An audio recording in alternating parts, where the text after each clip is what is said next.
Bonjour les amis, bienvenue ici à La Rochelle, sur un des axes les plus verts, mais aussi les plus bleus de La Rochelle, le canal de Romsey, qui est une des fiertés de cette ville. Les eaux douces de l'intérieur rencontrent un petit peu plus loin derrière moi les eaux salées, tempétuées de l'Atlantique, et entre les deux, une écluse qui permet d'ouvrir tout un champ, vous l'avez vu, à des gens qui aiment le canoë, et de pouvoir faire du canoë.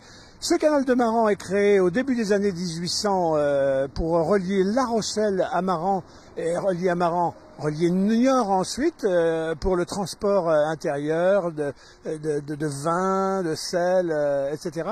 Et puis il a très vite été rejoint fin des années 1800 par le rail qui révolutionnait la terre de France.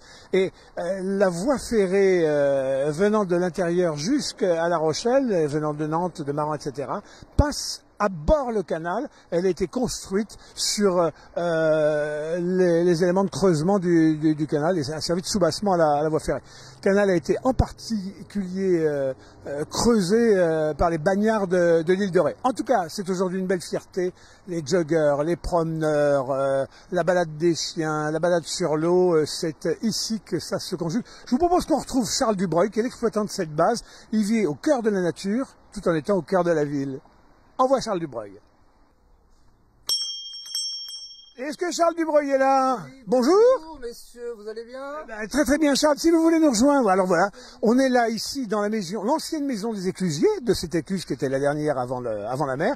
Et Charles Dubreuil a trouvé son bonheur un jour en installant cette base de canoë qui fait la fierté des Rochelais. Viens, on va se mettre devant les canoës parce que c'est bigarré chez vous ici. On est à l'ombre. Hein. C'est la campagne à la ville, il y a la rocade est au-dessus de nous. Oui, mais on l'entend pas. Bon, Charles, vous faites partie. Alors, quand les gens arrivent à La Rochelle, ils rêvent côté mer d'aller bader les tours, les bateaux qui s'en vont, le large, etc. Et ils viennent bader en terre intérieure, ici, avec vos canoës. Mais là, ils tournent le dos à l'océan et ils remontent la nature. Elle vaut le coup, la nature, elle a l'air. On a des très belles images d'Antoine. Absolument, ouais. Même j'aurais tendance à appeler ça l'Amazonie charentaise. Dites rien que ça. Sans les crocodiles, sans les bêtes féroces. Hein. Tant mieux, ça fait 25 ans que vous êtes là, on pourrait presque vous souhaiter bon anniversaire. L'activité a 25 ans à peu près. Qu'est-ce qui vous prend? Parce qu'il n'y avait rien à l'époque, on était plutôt dans des culs de quartier ici. C'est quand je suis revenu de mes balades en France, j'avais quitté La Rochelle, bon après on revient à ses premiers amours. Et j'avais quitté aussi mon job, quoi, et je me demandais ce qu'on pouvait bien faire. Qu'est-ce qu'on pouvait créer, quoi. Qu'est-ce que les gens avaient besoin. Et puis, dans mon cerveau, a germé cette idée d'installer des canoës sur le canal de Romsey, quoi. Vous allez dire, vous êtes un vrai Rochelais Atlantique, parce qu'il y a des mots magiques, Quand vous dites, ben voilà, j'ai fait mon apprentissage aux enfants sages, dans ce magasin de jouets que tous les vieux Rochelais ont connu, où les premiers jouets ont été achetés dans ce magasin, on est vraiment de La Rochelle. Oui, mais je suis un produit d'exportation. Hein. Mon père était un voyageur et puis un jour il s'est posé là et du coup on est resté. Et puis j'ai fait effectivement mon apprentissage là, aux enfants sages, hein. Belle famille, jolie vitrine. Et j'ai rebondi sur le théâtre de l'Utopie. Hein. Comédien? Non, technicien, voilà, assistant, régisseur. Les premières francopholies à La Rochelle avec Foulquier. Hein. Alors dites-moi, on est à l'Écluse, là il y a vraiment une zone frontière. La frontière entre, d'un côté c'est la mer, mais là vous touchez pas, on n'y va pas, vous laissez pas les gens descendre. Et puis derrière nous, alors là on remonte jusqu'à... Il y a combien de kilomètres à remonter? On va jusqu'à Maran d'ici? Et oui, c'est pour ça que le canal s'appelle le canal de La Rochelle à Maran. Il y a environ 20-25 kilomètres, on va dire. Hein. C'était pour faire caboter les marchandises venant de Niort, pour les embarquer au port de La Rochelle? Bien sûr, bien sûr. Donc, s'il y avait canal de fait, hein, il fallait absolument que le canal passe par Maran, parce que Maran c'était quand même un fret. Hein. Et donc chose qui a été faite, quoi. Sauf qu'ils n'ont pas eu le temps de l'utiliser comme canal de fret, puisque le train est arrivé pile avant, 4 ans avant que le canal soit mis en circulation, le train démarre. Et oui, absolument, très peu de temps, quoi. Hein. Bon, il y a eu quelques gabardes qui ont circulé, mais bon, la voie de chemin de fer s'est installée et qui est beaucoup plus rapide, plus rentable. Charles, quand vous dites que c'est l'Amazonie ici, quand même tout est fait de main d'homme. Hein. Le canal a été fait à main d'homme, le train, c'est des paysages artificiels. Or pourtant, l'habillage est réussi. Comme quoi la nature est très forte, si on la contrarie pas, si on la laisse vivre comme tout de même chaque homme, être humain, la nature reprend ses droits et nous offre des paysages magnifiques. Alors tout pendant qu'on s'en était pas occupé, puisque du coup on n'avait plus besoin, c'était le train, ça fait pas de cadeau non plus la nature. À un moment, ça s'en va, ça se bouge, ça se referme. Ce canal, il en a vu des vertes et des pas mûres. Ben oui, parce qu'après, quand même, il a à peu près plus de 200 ans d'existence, quand même. Hein. Depuis 200 ans d'existence, il n'avait jamais été curé.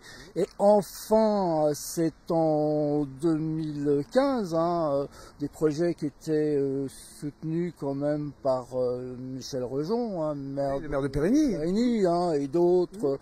Jean-Pierre Mandreau, enfin... Ils ont inscrit le canal dans les beaux projets. C'était prévu, mais quand, où, comment, on ne savait pas. Et en 2015, le projet a été fait, donc ils sont rentrés avec des machines, ils ont ceinturé le canal et ils ont curé, quoi. Alors donc vous avez été un des premiers à remonter ce canal en canoë, dans une version d'agrément. 25 ans après, ça vous arrive de continuer de refaire des échappées pour vous replonger dans cette nature que vous aimez tant? Bien sûr, oui, pour se ressourcer, voir un martin pêcheur, de temps en temps on voit quelques animaux comme ça, des oiseaux, martin pêcheur très joli, des poules d'eau, oui, c'est un endroit quand même paisible et reposant. Alors quand on voit un Bordeaux, on pense pêcheur. Il y a des pêcheurs, j'ai l'impression que ça pêche, mais est-ce qu'il y a du poisson? Est-ce que la biodiversité est vivante et vivace? Oui, en termes de poissons, il y a quand même pas mal de spécimens dans l'eau, donc oui, c'est un endroit aussi riche en plantes qu'en poissons. Quand on regarde autour de nous, on voit tous les accessoires nécessaires à la navigation. Vous pouvez mettre combien de personnes simultanément sur l'eau si tout était réservé, loué et activé? Je pense qu'on doit être à peu près 60 personnes. Oui. À peu près. Ouais. 60 personnes sur l'eau. Vous n'êtes pas tout seul aujourd'hui, vous passez le relais un petit peu aux enfants. J'ai vu Elliot qui était par là tout à l'heure. Est-ce qu'il est là, Elliot? Elliot? Il a un casque sur les oreilles. C'est son casque d'anniversaire. Bon, comment ça se passe? On vous loue pour la journée, la demi-journée, une heure? Il y a 1h30 de location, 1h30, 2h30, 3h30, demi-journée, journée, quoi. Alors il faut savoir que c'est de la location aller-retour, parce que le relief du canal ne permet pas qu'on puisse récupérer le matériel. Il n'y a pas des rapides infranchissables? Non, on ne le dit pas tout de suite aux gens, quoi. Sinon ça ferait fuir le commerce. Alors lui, il est timide, il est un peu comme le papa. Allez, approchez-vous de nous. Donc vous êtes, au lieu d'aller au lycée, machin, etc., vous êtes consigné et vous tenez la guérite. Vous habitez là? Ouais, j'habite ici, c'est ça même. Alors, il dit qu'il a commencé il y a 25 ans, vous en avez 21. Donc, je vais en avoir 20 dans 2 jours. Ouais. Ça veut dire que vous avez grandi, vous, enfant, au milieu des canoës. Ça, en tant qu'une marmotte, parmi tant d'autres. Ouais. Voilà. Aujourd'hui, les gamins grandissent au milieu des tablettes, vous grandissez au milieu des canoës. Vous connaissez le canal par cœur, vous avez tout fait? Tout fait, non, je pense pas. Mais c'est vrai que, ouais, pas mal. Ouais. Genre, une petite anecdote, mon frère, ce qu'il me disait quand on était plus petit, avant que le canal se fasse curer et qu'il nettoie tout ça, il y avait des algues qui montaient énormément. Ouais. Et il me disait, quand je baignais, que les algues allaient m'entourer le pied. Ouais. Et du coup, me choper et me tirer vers le fond. Et du coup, à chaque fois, je nageais genre comme un chien, comme ça, vu que... Quand on a une vie baignée dans la poésie comme ça, à quoi on pense comme métier pour dans pas longtemps là maintenant, parce qu'il faudra vous jeter dans la vie active? Vous avez envie d'être trader à la bourse de Londres ou non, ce contact à la nature? Ouais, je préfère ce contact à la nature, ouais. Un peu philosophique, tout ça, c'est cool. Vous arrivez d'Ariège, vous avez bossé chez les concurrents? Non, oula, non. Pas de concurrence, on est des humains. Après, je vous avouerai, même parler au micro, là, j'étais pas prêt. Il a bien tenu quand même, hein. Vous aviez parié qu'il ferait moins long et il a fait long. Rappelez-moi le nom de ce métier, parce que les amis, ça, on parle d'un tas de choses liées à la nature, et il connaît un métier que je connaissais pas. Comment que ça s'appelle? Fustier. Alors, qu'est-ce que c'est qu'un fustier? Après, je sais pas si je vais vous donner les bons termes. On s'en fout, on approche... C'est un métier qui vient de Russie ou du Canada. Oui. Et le principe est de construire une maison ou un chalet, un genre de gîte. Avec des gros rondins. Avec des gros rondins de bois, donc du douglas, du cèdre rouge. Vous avez bossé là-dessus? Vous avez un stage? C'est des gens qu'on avait rencontrés vers Bayonne, à Pérorade. Et ils nous ont appelé peu de temps après pour faire une mission d'écorçage. Et du coup, c'est un petit peu le travail pénible du métier, on va dire. Mais c'est plutôt intéressant, mais bon.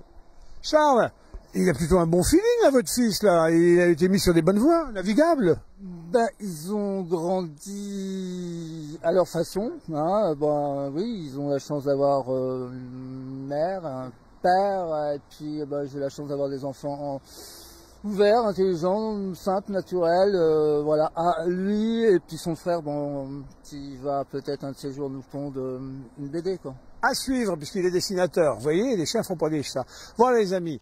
Canal de Maran, ça se prend. On donne une adresse précise, avenue de Périgny, non? Ben, ou alors on va directement sur notre site internet, hein, canalcanoë.fr, hein, vous y trouverez toutes les informations, l'adresse, un numéro de téléphone, où on conseille plutôt de réserver par un SMS, et puis c'est promis, on vous répond, on vous écrit. Voilà, la nature dans tous ses états, en plus des eaux tumultueuses de l'océan d'un côté, vous avez les eaux apaisées derrière, parce que rassurez-vous, il n'y a pas de descente, il n'y a pas de... Comment on appelle ça? De rapide. Non. Est-ce qu'il n'y a pas de la vase qui monte de temps en temps, et puis on touche, on a le cul qui touche? Ah oui, il y a ça. Non, on n'est pas au pays là-bas, là. Non, non, non, nous, le curage était parfaitement fait. Il y a un grand tunnel un petit peu plus loin, sous Dompierre, là. On passe pas, il faut des lumières, pas de lumière? C'est le tunnel Saint-Léonard. Le tunnel Saint-Léonard, ben écoutez, allez-y, il y en a qui y entrent les yeux fermés, mais ils ressortent pas. Si, ils sortent. Voilà les amis, Charles Dubreuil, la petite famille tout autour de lui, c'est comme on aime la vie, en famille et en même temps pour un contact à la nature des plus sensibles, des plus sensuels, des plus émancipants. Et puis, par les temps qui courent, les amis, le retour à la nature, c'est un peu indispensable. On va en avoir besoin. Piqûre de chlorophylle, hein, parce que on va, pour bien respirer, peut-être. J'espère que non, mais bon. Bon, au revoir Charles. Merci Denis. Au revoir Elliot, au revoir madame. Au revoir les amis, à très bientôt.